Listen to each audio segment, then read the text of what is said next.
వేదిక మీద ఉన్న జెడ్పీటీసీలు, ఎంపీపీలు, మాజీ జెడ్పీటీసీలు, మాజీ ఎంపీపీలు, సంబంధించిన పెద్దలందరికీ ఈ కార్యక్రమానికి చేసిన మీ అందరికీ పేరు పేరున నా హృదయపూర్వక నమస్కారాలు. ఈరోజు ఈ కార్యక్రమం ఏదైతే ఉందో విధంగా వాళ్ళ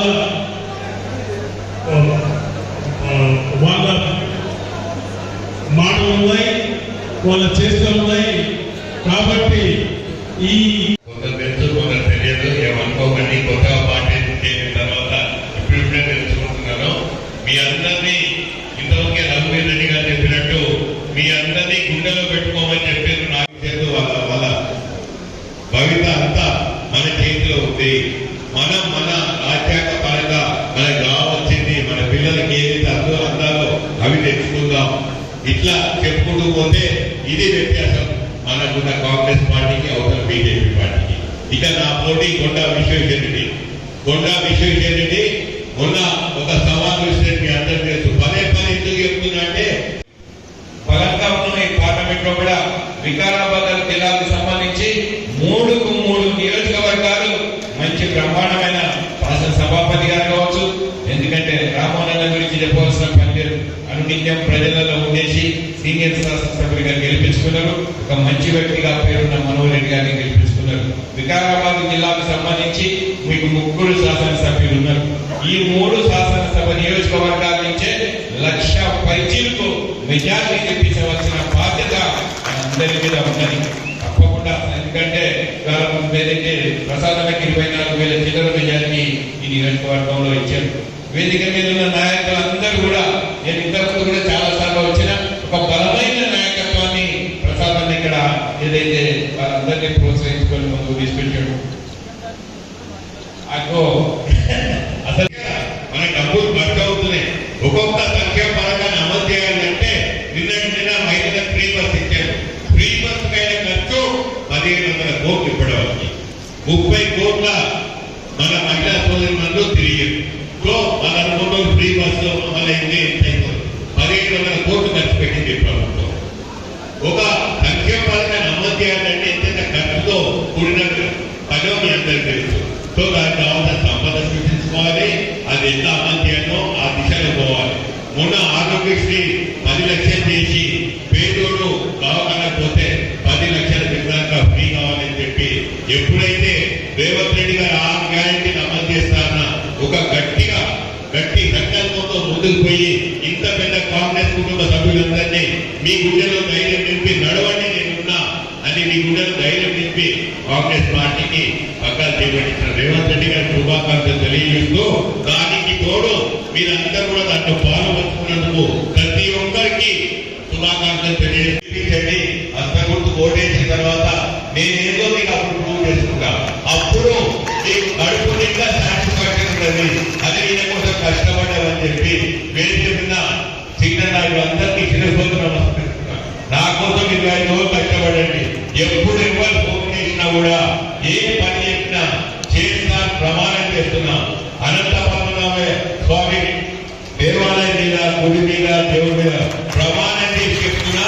నేను ఏ తప్పు చేయలేదు. నేను నా మీద ఆరోపణ చేసి ఎవరికైనా చెప్తున్నా. ఏ ఆరోపణకైనా ఇన్నిసార్లు చెప్తున్నా. ఇంకోసారి ఆరోపించదు. ఆరోపణ ఉంటే రుజువు చేయండి, రుజువు తీసుకురండి. ఇదే మన స్పీకర్ అన్న ప్రసాదం ముందు నేను ఒక్కటే వస్తా, వాళ్ళు దేనితోటండి అమ్మని చెప్పి మొన్న చెప్పినా ఇవాళ చెప్తున్నా. ఊరికి ఆరోపించాలి ఉండేది. దీని తర్వాత మాట్లాడాలి. వికారాబాద్ ఎవరైనా ఆరోపిస్తే రుజువు తీసుకురాన్న మీరు గట్టిగా చేయండి. ఏ ఆరోపణకైనా ఇంత గట్టిగా చెప్తున్నా. నన్ను నమ్మండి, ఆదరించండి, దీవించండి, గెలిపించండి. నేను మీకు ఏంటంటుంటా అని చెప్పి చెప్తూ నాకు అవకాశం ఇచ్చే ప్రతి నేను నిన్ననే ఒక హోర్డింగ్ చేసి మా కుటుంబ సభ్యులు పెద్ద హోర్డింగ్స్ పెట్టి నా ఆశ, నా శ్వాస చేవేళ్ళ ప్రజలని పెట్టింది. ఇప్పుడే వచ్చినప్పుడు చేస్తాను. ఇక్కడ చేవేళ్ళ గడ్డ మీద వాళ్ళు అది ఎందుకు పెట్టిందంటే నా వ్యక్తిత్వం మీద తెలిసి పెట్టారు. దానికి తోడు ఇక్కడికి వచ్చిన ఇంత పెద్ద కాంగ్రెస్ కుటుంబ సభ్యులు అన్ని మండలాలు చూసిన ప్రతి ఒక్కరికి, పత్రికా మిత్రులందరికీ పేరు పేరున పెద్దలు శేషాకర్ రెడ్డి గారు, అడ్వకేట్ గారు, పేరు పేరు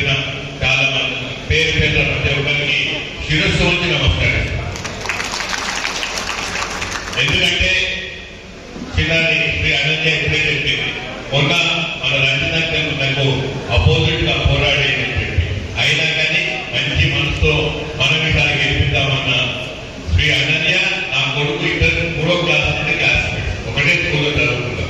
అయినా కానీ పరిస్థితులు అట్లుంటే ఆ పరిస్థితులలో ఏమేమి అన్ని తెలుసు. 2-3 మీటింగ్ అయినాయి. కాబట్టి ప్రతి ఒక్కరూ అవన్నీ మర్చిపోయి ముందుకు సాగాలి. నా గెలుపులో మీరు పాల్పంచుకోండి, మీ గెలుపులో నేను పాల్పంచుకుంటా. మనం ఇంటికి అందరూ ఒక కుటుంబ సభ్యులుగా ఉంటాం. మాటలు మీరు బీజేపీ నాయకులు కొందరిని అడగండి. 400 వచ్చే సీట్లు చెప్పండి, ఏం చెప్పండి. 400 కాదు కదా, 350 గీతో బోత్ బడి బాత్. 350 గట్టిగా పోటీ ఇచ్చే సీట్లు పెట్టమని చెప్పండి ఛాలెంజ్. సో ఇవన్నీ ఒట్టి మాటలు. వాళ్ళు ఏమనుకుంటారంటే సోషల్ మీడియా ద్వారా మనల్ని తప్పు సంకేతాలు పంపి ఒక భ్రమలో పెట్టి ఇవాళ 2014 ఏం చెప్పింది, యువత పెద్దపీట ఇస్తా, యువత మా సైడ్ ఉంది, హిందుత్వం మాది, మేము గుడి కట్టిస్తామని 14లో గెలిచారు, 18లో గెలిచారు. ఇప్పుడు ఎలక్షన్ అదే మాట మాట్లాడుతారు. ఆ 3 విషయాలు తప్ప ఏదైనా కొత్త మాట చెప్పిందా? ఒక సంక్షేమం మేము ఇది రూపకల్పన చేసినాం, పేదల కోసం మేము చేసినాం, ఈ రాష్ట్రం కోసం మేము ఇచ్చినాం. ఎక్కడ ఎలక్షన్లు అయితే అక్కడనే ఎలక్షన్ల రీత్యా వాళ్ళకి ఆ రాష్ట్రానికి సహాయం చేశారు. ఎక్కడైతే బీజేపీ పాలిత రాష్ట్రాలు ఉన్నాయో అక్కడ సహాయం చేశారు. బీజేపీ పాలిత రాష్ట్రాలు లేదు ఏ రాష్ట్రానికి చిల్లి రూపాయి ఎక్స్ట్రా రూపాయి ఇవ్వరు. మనకు రైట్ గా వచ్చి రావాల్సిన ఫైనాన్స్ కమిషన్ చెప్పిన దాని ప్రకారం తప్ప ₹1 ఇవ్వరు. సవాల్ తీసుకున్నారు. ఆయన ఏమంటాడు, పోటీ బీజేపీ పార్టీ పక్షాన నేను పెళ్లి కొడుకును అవుతానని పెళ్లి కొడుకు రెడీ అన్నాడు. నేను కూడా రెడీ అంటున్నా. ఆయన మోడీ పెట్టి అన్నాడు, నేను రాహుల్ గాంధీ పెట్టి అన్నాడు. నేను బరాబర్ నేను రెడీ పోటీకి. 10 సంవత్సరాలు 5 సంవత్సరాలు ఆయన ఎంపీ ఉన్నాడు, 5 సంవత్సరాలు నేను ఎంపీ ఉన్నా.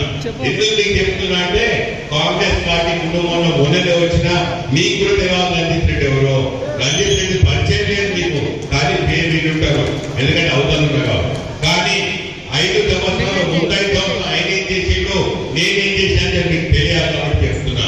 ఒక ఎంపీగా ఆయన కొత్తగా పార్టీ చేరిన తర్వాత అప్పుడు టికెట్ ఇచ్చి గెలిపించారు ప్రజలు.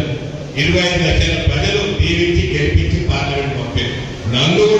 నేను కూడా కొత్తగా రాజకీయాలకు వచ్చినా నన్ను కూడా ఆదరించారు, గెలిపించారు. ఇద్దరు కొత్త రాజకీయాలు.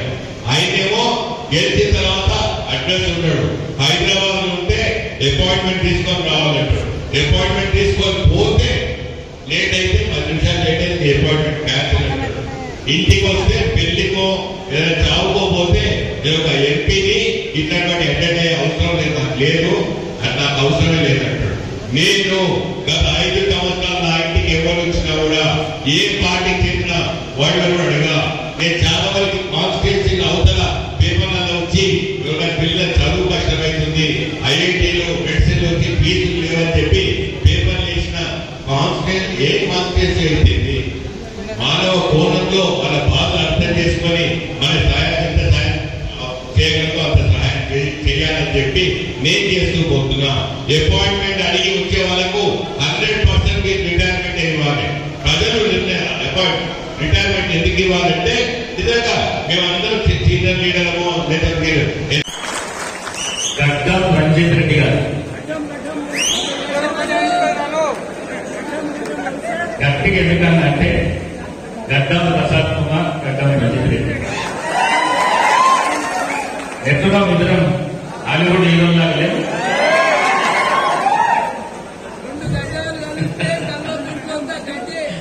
ఒక గడ్డాన్ని అయితే కష్టపడి గెలిపించద్దు, ఈ గడ్డాన్ని కూడా గెలిపిస్తే 2 గడ్డాలు కలిసి వికారాబాద్ నియోజకవర్గాన్ని అభివృద్ధి దిశలో గెలిపిస్తామని చెప్పేసి మీ అందరితో తెలియజేస్తాం. మరి అదేవిధంగా బిడ్డలు మన జిల్లా మనకందరికీ మనసులో పెట్టింది. మొన్ననే కాంగ్రెస్ పార్టీ మీద యుద్ధం చేసింది. మరి కాంగ్రెస్ పార్టీ నుంచి ఇవాళ హైకమాండ్ పిలిచి వారికి బీఫామ్ చేయడం జరిగింది. ఇది గుర్తుపెట్టు. మరి యుద్ధం ఎందుకు చేయవలసి వచ్చిందంటే నా బిడ్డ చనిపోయింది. హైకమాండ్ నిర్ణయం ప్రకారం కేసీఆర్ కేటీఆర్ ఇచ్చిన ఆదేశాల ప్రకారం వాళ్ళు ఇచ్చిన పనిని పూర్తి చేయాలనే ఉద్దేశంతో ఆ యుద్ధాన్ని చేసింది. కానీ ఆ యుద్ధంలో మనం జయించిన మనకు సంతోషం. మరి అదేవిధంగా ఇప్పుడు మన పార్టీలకు వచ్చేట్టు మన పార్టీ హైకమాండ్ రేవంత్ రెడ్డి గారు ఏం నిర్ణయం చేస్తే ఆ నిర్ణయాన్ని కట్టుబడి పనిచేస్తారని మొన్న జరిగిన అన్ని మీటింగ్లలో చెప్పారు. మరి నా మనసులో అయితే వారి గురించి ముందు కొద్దిగా బాధ ఉంది. కానీ ఆ బాధ రోజు రోజు ఈ రోజు అయితే మొత్తం తగ్గిపోయింది. మీకు కూడా ఏదైనా మనసులో ఉంటే బాధ మాత్రం తగ్గించుకోండి. నేనైతే నా మనస వాచ గర్భన నా తల్లిదండ్రులను ఒట్టేసి నా భార్య పిల్లలను ఒట్టేసి నేను రంజిత్ రెడ్డి అయిన విజయానికి కృషి చేస్తానని చెప్పేసి శాసనసభ స్పీకర్ ఉండి నేను మీటింగ్ లో అటెండ్ చేయొద్దని చాలా మంది చెప్తే నేను చాలా మంది స్పీకర్స్ తో మాట్లాడిన భారతదేశంలో ఉన్న రాష్ట్ర స్పీకర్లతో మాట్లాడితే నీ నియోజకవర్గంలో నువ్వు ఎమ్మెల్యేవు తప్పకుండా అన్ని మీటింగ్స్ అటెండ్ చేయొచ్చు అని వారు నాకు ధైర్యం చెప్పడంతో ఇవాళ ఈ మీటింగ్ ఎక్కువ ఈ కార్యక్రమాన్ని జరుపుతున్నాం. మరి అదేవిధంగా ఏ విధంగా అయితే తిరిగినామో ఆ విధంగా ఇల్లు ప్రతి మనిషిని ప్రతి ఊరుగా టచ్ చేసి రంజితన్న గురించి ఓట్లు అడుగుదాం. మరి ఏడనైనా పొరపాటు జరిగి మెజారిటీ కింద తక్కువ వస్తే మాత్రం నేను తలెత్తుకొని తిరిగే పరిస్థితి ఉన్నది. కాబట్టి దయచేసి నన్ను మీరు దృష్టిలో పెట్టుకొని రాష్ట్ర ముఖ్యమంత్రి గౌరవ రేవంత్ రెడ్డి గారిని దృష్టిలో పెట్టుకొని తప్పకుండా ఎక్కడో అక్కడ కష్టపడి మంచి మెజారిటీ అన్నకి ఇవ్వాలని చెప్పేసి మీ అందరితో కోరుకుంటూ మరొక్కసారి మీకు చెప్తున్నా, ఇప్పటికే రాష్ట్ర ముఖ్యమంత్రి ఈ నియోజకవర్గానికి సంబంధించిన మనిషి కాబట్టి, ఈ నియోజకవర్గానికి ఈ జిల్లాకు సంబంధించిన మనిషి కాబట్టి ఈ నియోజకవర్గానికి నేను స్పీకర్ గా ఉంటే ఒకవేళ రంజిత్ అన్నను మనం గెలిపించుకుంటే అన్న ఇంతకుముందు మాట్లాడుతూ చెప్పిండు చాలా నరేంద్ర మోడీ 400 అంటున్నాడు, 400 వచ్చే పరిస్థితి లేదు. ఎందుకు లేదు అంటే నరేంద్ర మోడీ 10 ఏళ్ల నుంచి ఏం చేసిందంటే ప్రతి ఒక్కరూ ఆలోచన చేస్తున్నారు. రాహుల్ గాంధీ భారత్ జోడో యాత్ర ఏదైతే చేసిందో ఆ భారత్ జోడో యాత్ర నుంచి కాంగ్రెస్ గ్రాఫ్ చాలా పెద్ద ఎత్తున పెరిగింది. మరి అదేవిధంగా మొన్న జరిగిన ఎలక్షన్స్ లో కాంగ్రెస్ ప్రభుత్వం ఏర్పాటు చేసుకున్నాం. రేవంత్ రెడ్డి గారి గురించి మీ ఇద్దరికి తెలియదు కాదు. రేవంత్ రెడ్డి గారు అంటే నాకెంత అభిమానం ఉందో నాకంటే ఎక్కువ రేవంత్ రెడ్డి గారి అభిమానం మీ అందరికీ ఉన్నది. మరి వారు కూడా తలెత్తుకొని తిరగాలి, పెళ్లిలా వారి ప్రతిష్ట పెరగాలంటే తప్పకుండా మనం చేయవలసిన నియోజకవర్గంగా వికారాబాద్ నియోజకవర్గంగా పెద్ద మెజారిటీ మనం అందరం కలిసి చేయాలని చెప్పేసి మీ అందరితో కోరుకుంటూ, మరి ముఖ్యంగా మీరు చెప్పవలసింది ఒకటే, మనం బీఆర్ఎస్ చెప్పాల్సిన అవసరం లేదు. ఎందుకంటే బీఆర్ఎస్ చుట్టాబాటు